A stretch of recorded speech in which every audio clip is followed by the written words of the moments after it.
Hauptwerk Hardware, and today we're going to take a look at this lovely old wooden keyboard from a tracker action pipe organ. Being from a tracker action organ, it means that there are no electronic switches or parts at all on this keyboard. Everything was operated mechanically.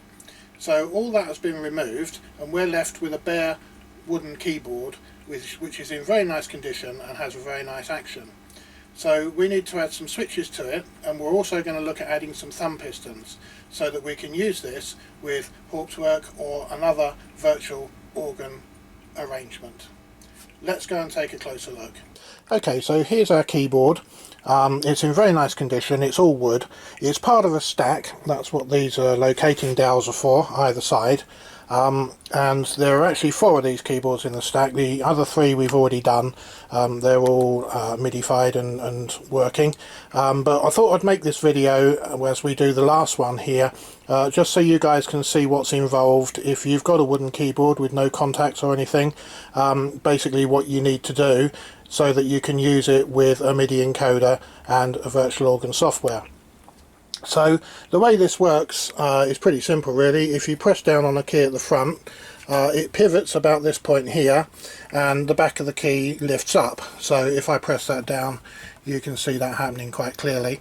And then at the back here there's these springs, and they just make sure that the keys return to their correct position. And then behind that there's a small adjustment screw which is used to set the height of the key so that all the keys sit flush as they should do. Now we need to add some contacts to this. There's various ways that it could be done. We can either put contacts along the back on a separate piece of wood mounted on there, or we could put magnets on these and use reed switches. But I don't think we need to go that far. I think standard contacts will be fine on these keyboards, and that's what we're going to use. They're available from Kimber Allen, along with most things organ, so that's not a problem, and that's what we'll be using today. So the first thing we're going to look at though is not actually putting the switches on, because that's quite involved and obviously there's 61 of them to do. So we're going to go for the other bit first, and that is fitting some thumb pistons. Along this bottom rail here we've got plenty of room to fit some thumb pistons, and what the customer actually wants is 2 sets of 5 plus a single one at the end. So that's what we're going to be doing,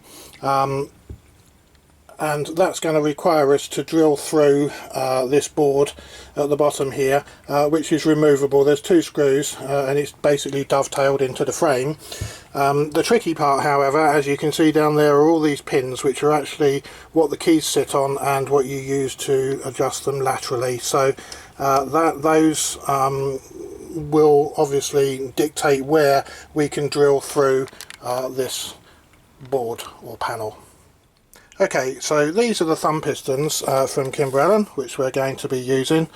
Basically there's a switch at the bottom, there's a long threaded rod, and then there's the button on top. So what we're going to be doing is that we're going to mount these with the switch underneath there. We'll have a hole drilled through this bar, and the rod obviously will go through the hole. It will then be cut to length, and then the end will be opened up. The end of the hole in the bar will be opened up to accept this little collar, so that it all looks nice and neat on the front. So we need really, in order to be able to do that, we've got to dismantle the entire keyboard. So that we need to remove all of the keys, and then we need to remove these screws at either end of the keyboard to get this bar out so that we can see where we're going to drill, and then we need to actually drill the thing. And then what we're going to do after that is that all the connections are going to be made by multi-way plugs. So there's going to be 2 boards, 2 circuit boards at the back. One is the board for all of the keys, and we'll have the connection for that, and the other one is just going to be for the thumb pistons. Okay, so these are the boards that we're going to use to make our connections with. The one on the right here, the longer one, all of the wires from the key contacts connect to these pads here. And then there's a multi-way socket here which will connect to the main encoder. And then for the thumb pistons, there's just a smaller breakout board here, which does not have any diodes or anything on it. All of the diodes required are on the bigger board, so that we don't have to add them to all the keys. But this board is just a breakout board, so there are no diodes on that. So what we'll need to do when we connect the switches up, after we've fitted them to the panel here on the keyboard, we'll have to add a diode to each switch. But I'll show you how to do that a bit later on. But for now, we need to dismantle the keyboard and get that this particular part out, so that we can work out where we're going to drill the holes for our thumb pistons. Okay, so in order to start dismantling the keyboard, what we need to do is we just unhook the spring at the back of the key from its holder like that, and then we can just lift the key gently away from the keyboard, pull it through, and that just comes out like that. And then we just work our way along the next one, and so on and so forth. Now all the keys are actually marked. The second one's got the serial number of the keyboard, and the first one has some other number. But after that, as you can see, they're numbered 3, 4, 5, 6, 7, and so on, all the way up to the other end of the keyboard when we get to number 61. And that's quite important, because obviously this keyboard is quite old. It wasn't made by machine. There are certain tolerances between each key, so that will affect the way they fit together. So whilst there are only essentially 6 different shapes of keys, because they're all handmade, they have to go back in the order that they came out, and that's why these numbers are stamped on the keys themselves. So let's crack on and remove all the keys.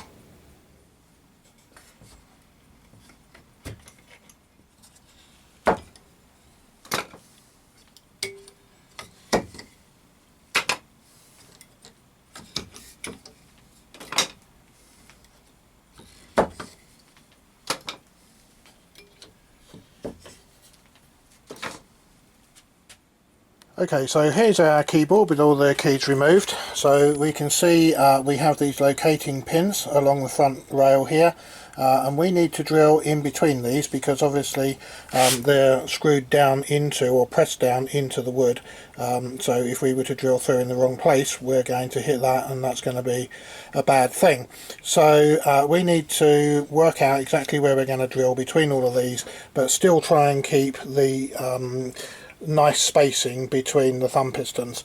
Further back here we've got just the standard ordinary pins that the keys pivot on, with the felt underneath, and then at the back here we've got these retaining hooks which the springs fit underneath, and then behind that is just a strip of felt that the keys land on, so it just keeps everything nice and smooth and soft, and provides a good action.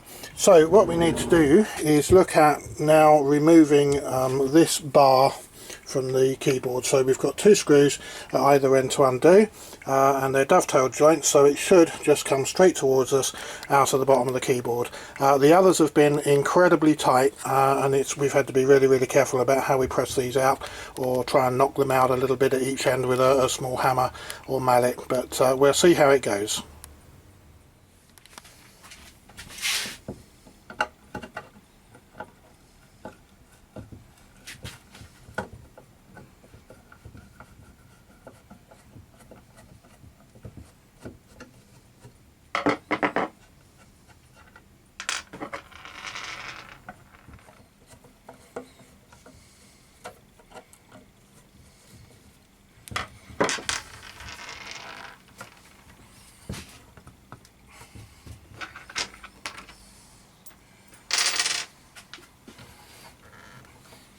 Okay, so as expected, these joints are very tight, so I'm going to rearrange it now so that we support either side of that, and then we can just tap this loose at either end. Okay, so I've got the frame now supported on some pieces of wood, so if we look from the front or from the end, you can see that it's just supporting either side of this main bar that we need to remove. So I've got a mallet and a piece of scrap wood, so I'm just going to fit that in there and just tap it with the mallet from either end, backwards and forwards, until the thing comes out, which I think would be the safest way to do it.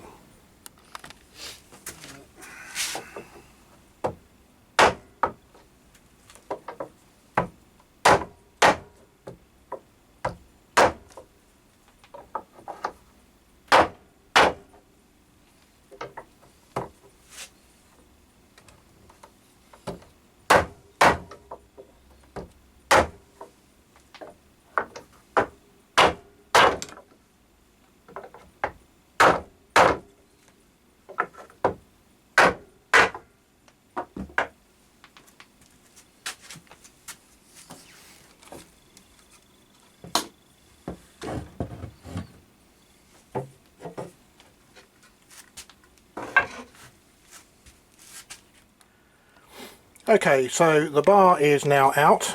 It's a separate piece, so we can obviously work on that separately now. So the next thing to do is to work out exactly where we're going to drill our holes and mark this up ready for drilling. Okay, so the next thing we need to do is to remove this strip of felt so that we can mark up onto the top of the wood here where we're going to drill, and also it just makes it easier and safer to handle it when we're actually doing the drilling. So hopefully it's not glued on too tightly, and we can just pull that off, and it comes off fairly easily. Actually, it's been glued on quite nicely.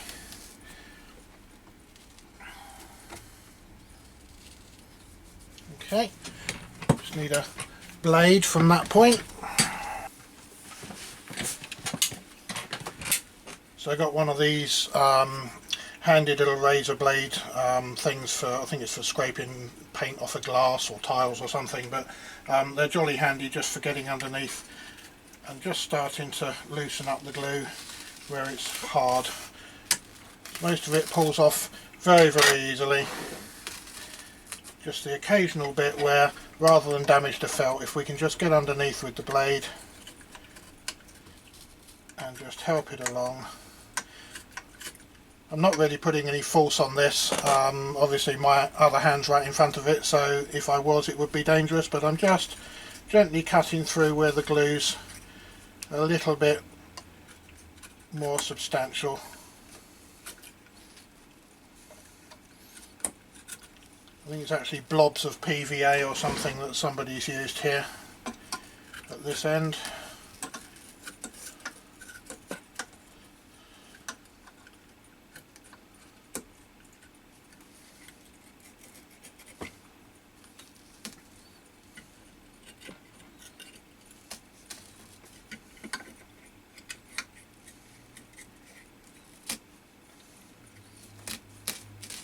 There we are.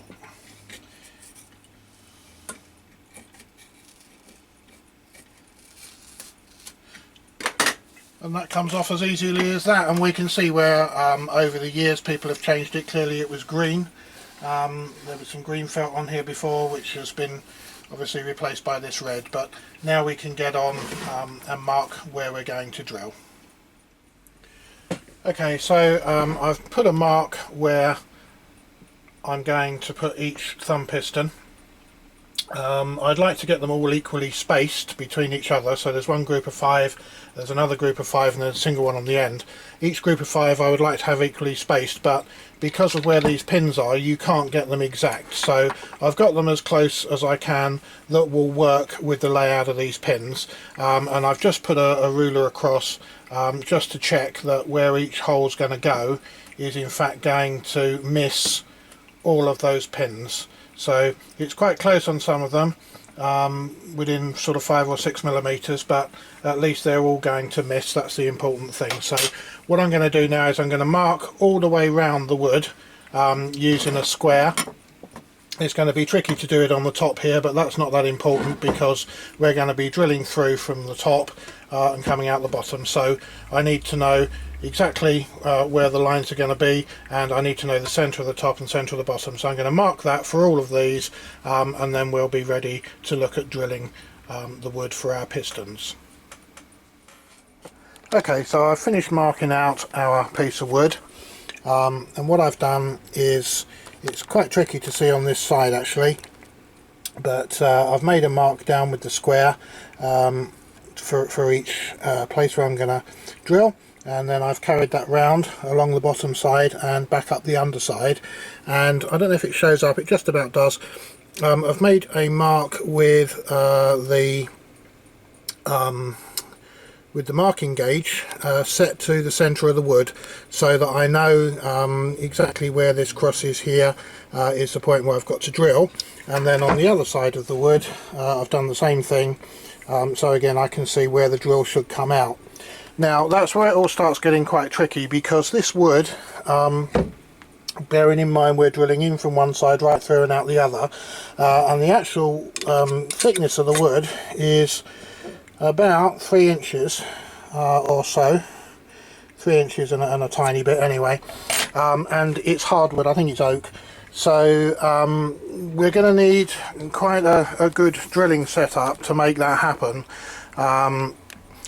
Because it's a thin drill, it's going to flex, and I've kind of tried 2 or 3 different drilling machine arrangements to make this happen, and I've ended up using a big mill, because basically that was the only thing that was strong enough to stop the drill bending, or to stop the whole thing bending, and actually to get some sort of accuracy. Normal drilling machines, I was finding that where the drill was coming in the centre, where it was coming out on some test pieces, it would be, you know, way out over here or over here, up to about 8 or 9 millimeters away from where it should be.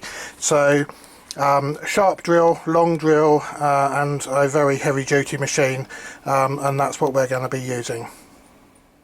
Okay, so this is the drill bit which I'm going to use. It is a HSS extra length drill bit, made in France apparently. It's 4mm diameter and it's 150mm long, or at least the cutting part of it is. And the machine that I'm using is this beastie over here, which is complete overkill, you would think. But it's the only thing that I could find that was anywhere near good enough to get this to work properly. So I have a test piece of wood somewhere here, and this is what I was using to test with, so you can kind of see where these holes are coming out. They're pretty close to centre with this. That's the centre where they've gone in, so I'm reasonably happy that this is going to work. But as I say, all of the other machines, I mean, I don't know if you can see how heavy duty this bit is, but that's kind of nearly 2 inches thick. Nothing is going to move on this, and I've got these pieces of wood bolted down to it as well, just to make sure that when I hold that up against there, everything is going to remain exactly plumb and the way it should be. So the next thing is to drill a bunch of holes. Okay, so I've got the drill set up, or the drill bit set up in the machine. As you can see, it flexes quite a lot because it's so thin. And when you start the machine, it wobbles about all over the place, but as soon as it touches the wood, it settles down. So this is my little test piece here, and I'm just going to drill another hole at this end, just to make sure that everything is true and that we're not going to have any problems when we drill our main piece of keyboard. Obviously the keyboard itself is extremely old, and I would not want to have to try and make a new piece of that if we messed it up. So we've got to be absolutely certain that we're doing this right and that it's all going to work. So here we go, let's have a test and see where it works.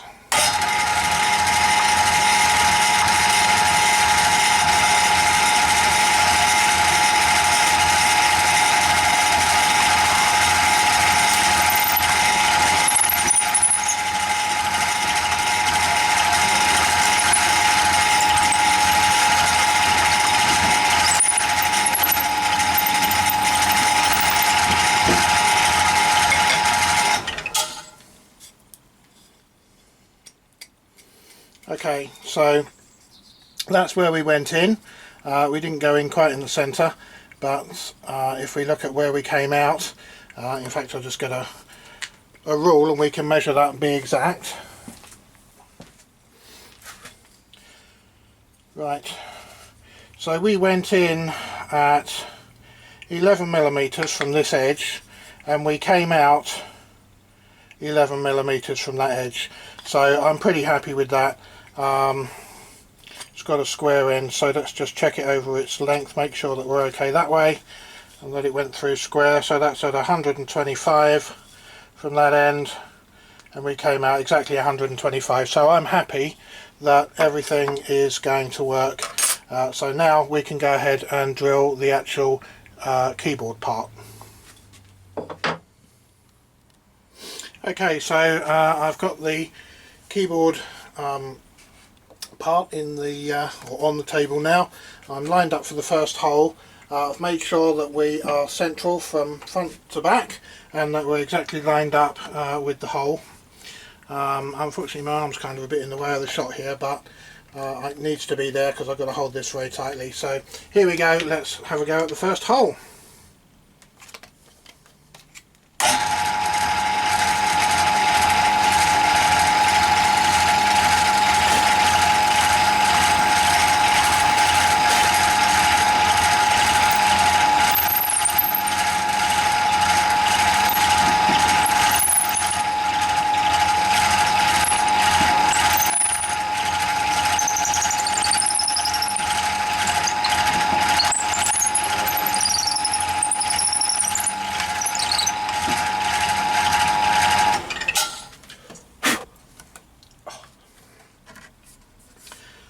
Okay, so that's our first hole drilled, which you can hopefully just about see if we get it in the right light, and on the other side it's come out a little bit to the side of where we wanted, but I don't think that's going to be a problem. I'm happy with that, so I'm going to go ahead and drill the rest of the holes now, and then we'll look at mounting the actual thumb pistons onto the piece of wood. Okay, so I've changed the drill over. This is now a 5mm drill. It's much shorter. I don't have a long 5mm one. So the plan is that I'm going to drill in to our holes that we just made with the 4mm drill, and I'm going to go halfway from each side, which will do two things. Firstly, obviously it will give us a bigger hole, but secondly it's going to clean up this tearing on the wood where the drills come through from the other side. And then on the front side we'll go to an even bigger drill just to take those plastic ferrules. So here goes.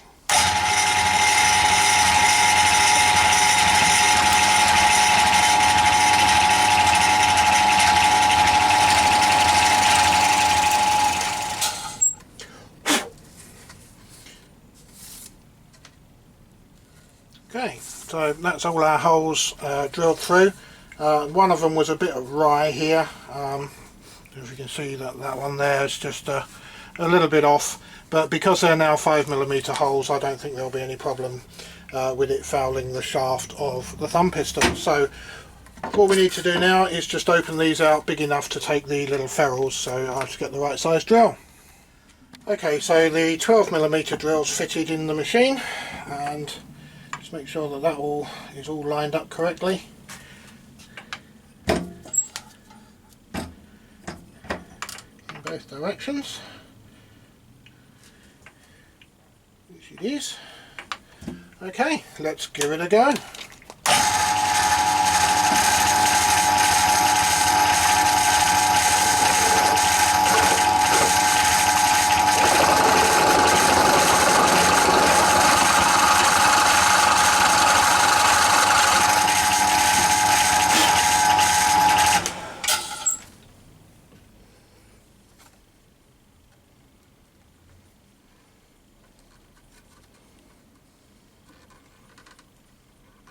Okay, so that is slightly too small just to get that ferrule started. I thought it might have worked, but it doesn't. So we'll use the 12.5mm drill.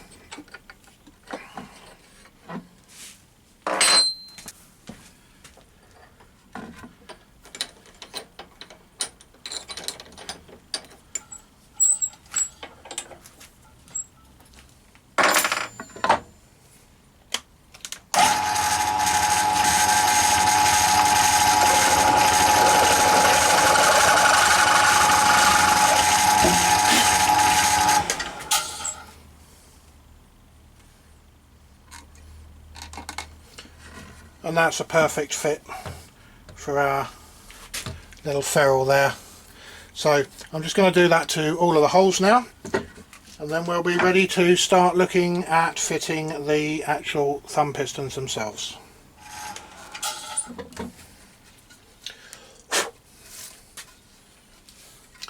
So there we are, that's our rail all drilled and ready now for the thumb pistons to be fitted. Okay, so I've just cleaned up the front of this a little bit, and I've installed the little plastic ferrules on this side, and then on the back I've given it a rub down with a little bit of green sandpaper, just to take all the edges off and make it all nice and smooth. And so I'm just about to do the same with this side now. So it doesn't take very much, just a gentle little rub just to take off the edges that were created by the drill. We'll just work our way along them. I don't want to rub so hard that I take all of the paint off, because I'm not really much of a painter, so it's a matte finish anyway. It shouldn't be too much of a problem. Well, I say it's matte, it's sort of somewhere between gloss and matte, satin shall we say, so it doesn't really notice too much where we've sanded it down here.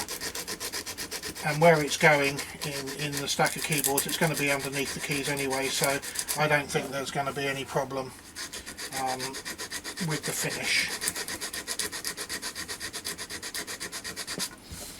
Okay, so that's all that needs. There's a couple of little bits of wood chips just on the inside of the hole there, so we just remove those so that the ferrule goes in easily. And more importantly, it goes in straight, because these holes are an exact fit.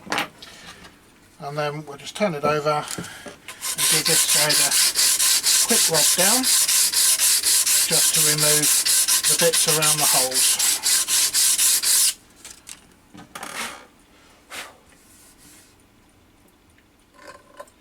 There we go. Okay, so that's now ready for these ferrules, so they simply push in, get them straight, and then they just push in home. I'm not going to put any glue on them because they're such a tight fit that I don't think there's any need for that really. I don't think they're going to come loose in service. And I seem to have one missing, which is probably the first one that I took out over there somewhere. Anyway, I shall find that in a moment and pop it in.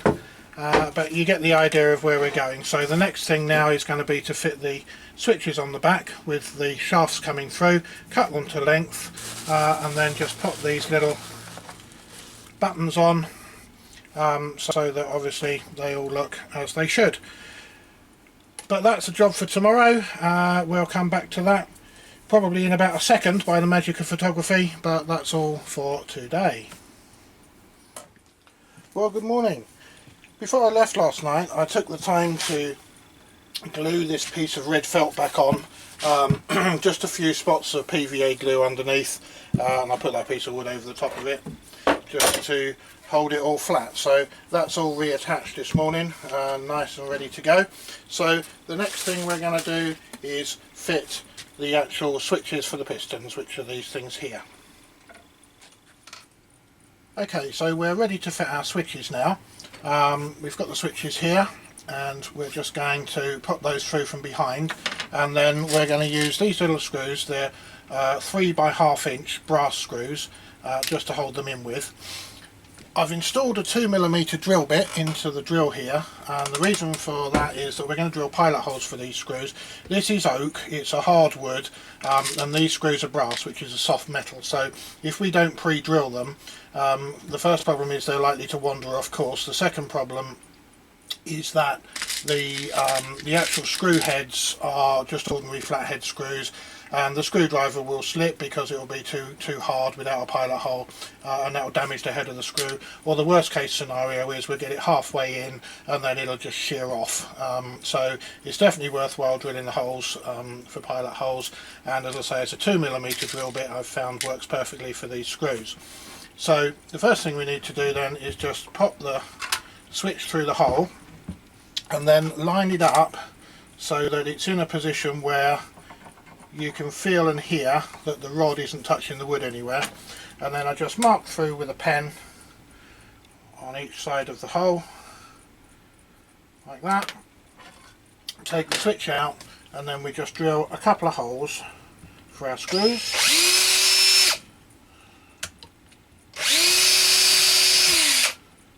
It's surprising actually how hard I have to push into this wood, even with this drill bit. Don't need to go too deep. Then we can pop our switch back in,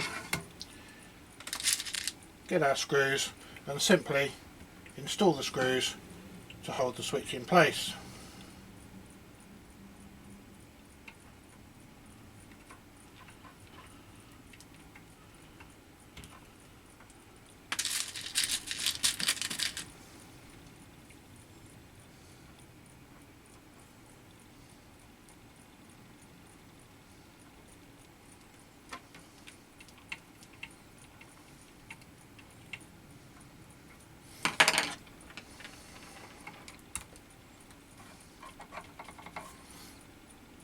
Check the operation of the switch as we tighten the screws, just in case anything moves. There is a little bit of movement around the shaft of the screws, so if it is touching the wood anywhere, we can adjust that. It gives us a little bit of adjustment. Okay, so that's our switch installed, and obviously, as we can see, the shaft is much too long. So what we need to do now is get one of the caps and work out how deep this needs to go in, so where we're going to cut our shaft. So what I'm going to do, if we look at the back of the switch there, the way it works is the shaft pushes through, okay, and it makes a contact between these two little metal pieces here. So obviously when we fit our buttons on the front, it needs to allow enough movement. It's no good if it was just like that, for example. It needs to allow enough movement for that to go all the way through. Now, looking at it, I would say that that's about a 10mm amount of movement. So our button needs to be kind of sticking out the front, if we like, by about 10mm, which would be about there. So all we need to do now is work out how far into the button that our shaft actually screws. So if we take another switch and screw this on, we screw it all the way in, and then what I'm going to do is just mark that shaft so that we can see where or how far the button has gone onto the shaft. So I'm just going to marker, and I'm just going to mark that like that. And then if we take this off again,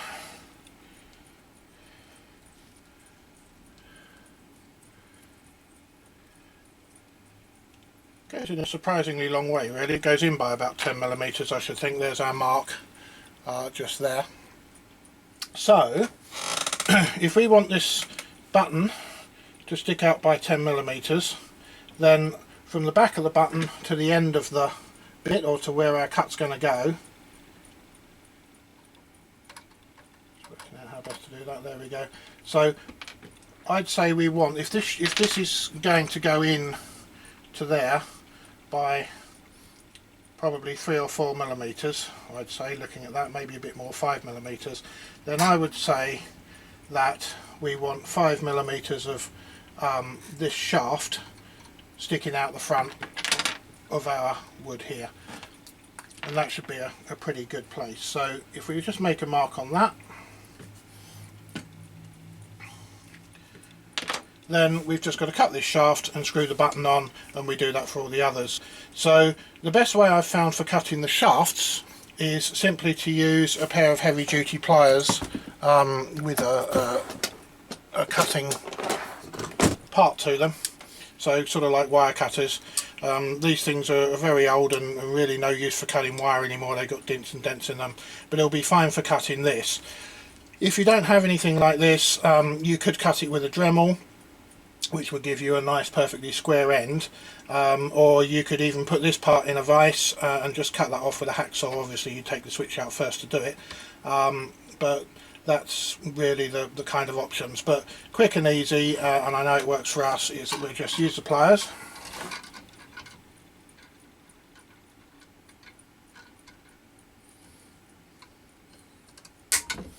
It's as simple as that. So that bit obviously we don't need, and then we can just screw our button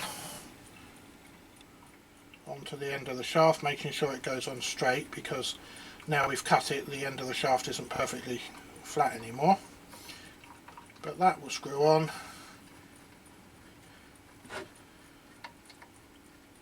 And there we are. There's our button. So all we need to do now is cut all the others to length, which I'll do first, because there's no point in going through that exercise over and over. So we can just take the bit that we've cut off of here, put it up against another one and just cut it there. And we'll do that for all of them, and then it's just a matter of fitting them in as we did with this one.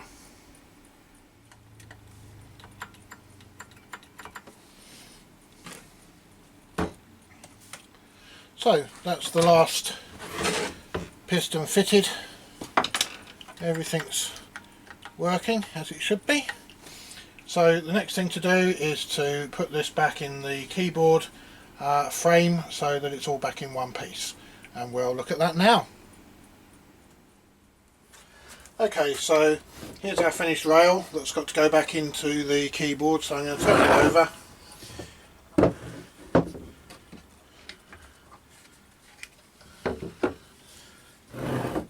And I'll turn it end to end as well.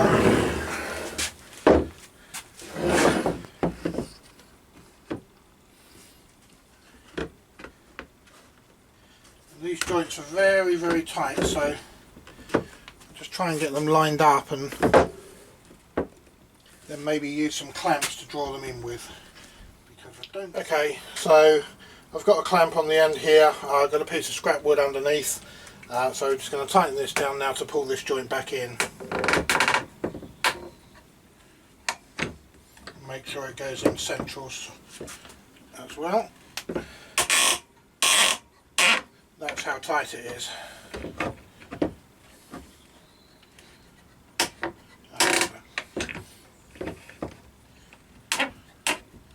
Okay. And the screws will pull that in the last bit. So I've just got to do the same to this end.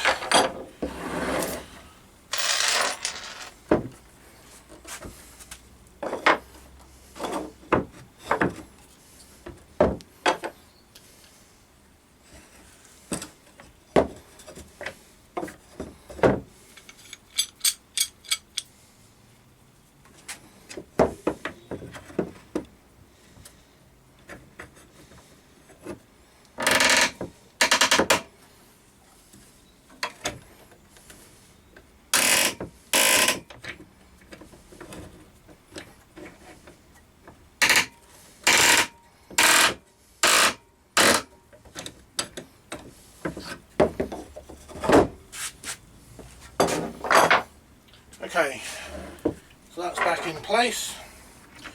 Just pop the screws back in now to hold it all together.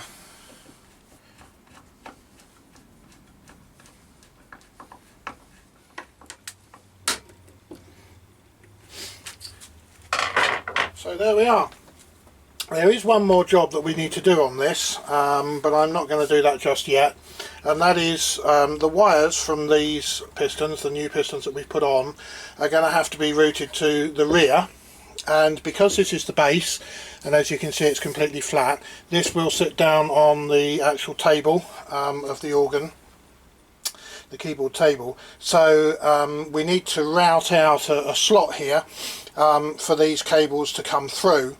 So they'll be laced together into one little bunch, and then they've got to come through to the back of the keyboard here. And because we've got the, I don't know how well it shows up, yes you can see them, the bottom of these hooks, these are the things that the springs fit underneath to hold the keys.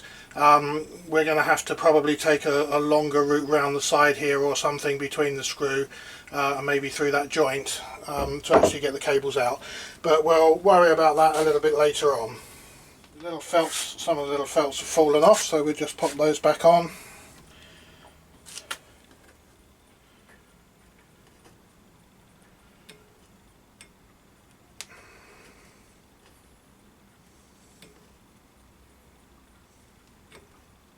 We don't want to lose any, so there we are. So that's our pistons fitted. They're all ready to go now. So the next job that I'm going to do is to actually start working on the keys. Obviously these keys need to have contacts fitted to the end, so that they can be read by the encoder. So that's what I'm going to do next. So I'm going to end this video here. The next video in this keyboard series is going to be how we do the keys and get the contacts fitted to it, and then the last video I'll do it in 3 parts, so this is be the end of part 1. Part 2 will be how we fit the contacts to the keys and the switches, and then we'll do a part 3 which will be how you wire it all up and get it working. And if anyone's waiting to see it, that's the part that I'll show the routing underneath to get the wires out. So thanks for watching. I hope this was helpful, and I'll see you in the next video.